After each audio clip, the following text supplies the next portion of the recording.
Now, to solve for x and y of such equations, we have to be very keen about the base. Yeah, here we have base 2, and then we have 8, we have base 3, and also we have 27. Now, if you clearly see, we can write this as 2 to power x plus y, and then we change 8 to 2 to power 3.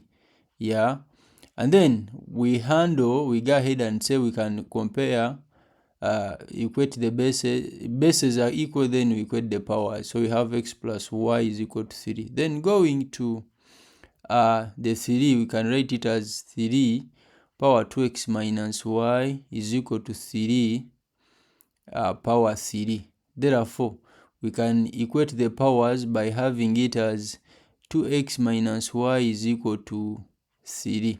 So we have obtained the two equations that we can even solve simultaneously using any method that you want. There are two simultaneous equations and we can use anything. So say solving equations 1 and 2. Yeah, so you can use any method. Now in this case I'll use elimination. So I have x plus y is equal to 3. Then 2x minus y is equal to 3. Now I use elimination. I want to eliminate y because if you see it is easy to eliminate by adding. So I'll have 3x. When you add x plus 2x, I'll have 3x is equal to 6. So I can go ahead and get x.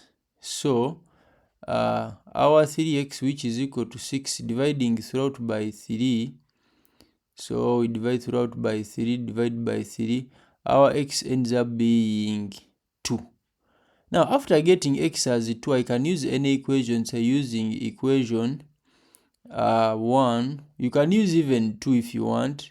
Substitute in x and get the corresponding value of y. So we shall have 2 as our x. So 2 plus y is equal to 3.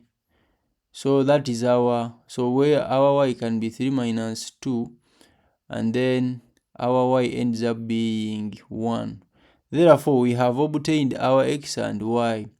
Yeah, don't forget to subscribe if you have understood. So our x is equal to 2 and our y is equal to 1. Don't forget to subscribe and click the bell icon. We meet in the next. Thank you.